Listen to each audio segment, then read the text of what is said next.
യാത്രക്കാരൻ ട്രെയിനിൽ നിന്ന് തള്ളിയിട്ട് കൊലപ്പെടുത്തിയ ടിക്കറ്റ് പരിശോധകൻ വിനോദിന്റെ ഓർമ്മകൾക്ക് മുന്നിൽ കണ്ണീരോടെ നാട്ടുകാരും സുഹൃത്തുക്കളും ബന്ധുക്കളും. തിരുവനന്തപുരം സ്വദേശിയാണ് വിനോദ്.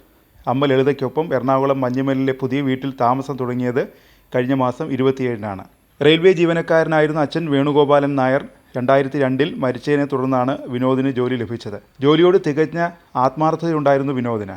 അനധികൃത യാത്രക്കാരിൽ നിന്നായി മാസം 10 ലക്ഷം രൂപ വരെ പിഴ അടപ്പിച്ചിട്ടുണ്ട്. അതിന് റെയിൽവേയുടെ അംഗീകാരവും ലഭിച്ചിരുന്നു. എറണാകുളം സൗത്തിലെ TTE ആയിരുന്ന 48-കാരൻ വിനോദിനെ ഒഡീഷ ഗഞ്ചാം ബഡഗോച്ച സ്വദേശി രജനീകാന്ത് രണജിത്താണ് ട്രെയിനിൽ നിന്ന് തള്ളിയിട്ട് കൊലപ്പെടുത്തിയത്.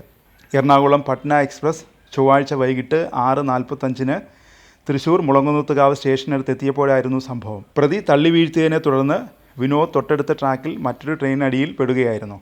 കോച്ചിൽ ടിക്കറ്റില്ലാതെ യാത്ര ചെയ്ത രജനീകാന്തയോട് പാലക്കാട്ടെത്തുമ്പോൾ ഇറങ്ങണമെന്ന് വിനോദ് നിർദ്ദേശിച്ചു. ഇതിനുശേഷം അദ്ദേഹം വാതിലിനടുത്തെത്തി വെള്ളം കുടിക്കുമ്പോൾ പ്രതി തള്ളിയിടുകയായിരുന്നുവെന്നാണ് മറ്റു യാത്രക്കാർ നൽകുന്ന വിവരം. മദ്യലഹരിയിലായിരുന്ന പ്രതി തങ്ങളെയും ആക്രമിക്കാൻ ശ്രമിച്ചതിനാൽ ചങ്ങല വലിക്കാൻ കഴിഞ്ഞില്ലെന്നും ഇവർ പറയുന്നു. പിന്നീട് സമീപ കോച്ചിലെ TTE വിവരം ധരിപ്പിച്ചു. അദ്ദേഹം റെയിൽവേ അധികൃതരുമായി ബന്ധപ്പെട്ടാണ് പ്രതിയെ പാലക്കാട്ട് നിന്ന് പിടികൂടിയത്.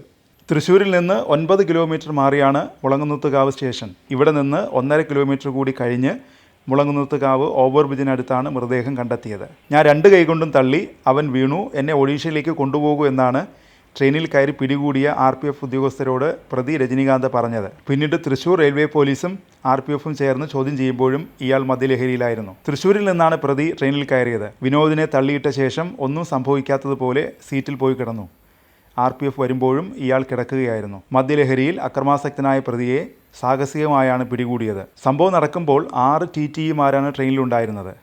വിനോദ് ഡ്യൂട്ടിയിലുണ്ടായിരുന്നത് 11-ാം നമ്പർ കോച്ചിലായിരുന്നു. ഇതിന് തൊട്ടടുത്ത് 9-ാം നമ്പർ കോച്ചിൽ സഹപ്രവർത്തകരായ ബിനേഷ് മാജിയും 7-ാം നമ്പർ കോച്ചിൽ സഞ്ജുവുമാണ് ഡ്യൂട്ടിയിലുണ്ടായിരുന്നത്. സംഭവം നടന്നപ്പോൾ പ്രതി കൂടുതൽ അക്രമകാരിയാകുമെന്ന് ഭയന്ന് 11-ാം നമ്പർ കോച്ചിലുണ്ടായിരുന്നവർ ഇരിപ്പിടത്തിൽ നിന്ന് എഴുന്നേറ്റ് തൊട്ടടുത്ത കോച്ചിലേക്ക് പോയി. ഇവരിലൊരാളാണ് സംഭവം ദിനേശിനെയും സഞ്ജുവിനെയും അറിയിച്ചത്. ഉടൻ ഇരുവരും ഈ കോച്ചിലേക്ക് ഓടിയെത്തി. ഇവരെത്തുമ്പോൾ മദ്യലഹരിയിലായിരുന്ന പ്രതി രജനീകാന്ത് സീറ്റിൽ കിടക്കുകയായിരുന്നു. അടുത്തേക്ക് ചെന്നപ്പോൾ ബഹളമുണ്ടാക്കി മർദ്ദിക്കാനെടുത്തു. പക്ഷേ ഇരുവരും പിന്തിരിയാതെ ഇയാളെ പിടിച്ചിരുത്തി. പിന്നീട് ട്രെയിനിൽ ഡ്യൂട്ടിയിലുണ്ടായിരുന്ന RPF ഉദ്യോഗസ്ഥരെ വിവരം അറിയിച്ചു. ഇവരെത്തിയാണ് പ്രതിയെ കസ്റ്റഡിയിലെടുത്തത്.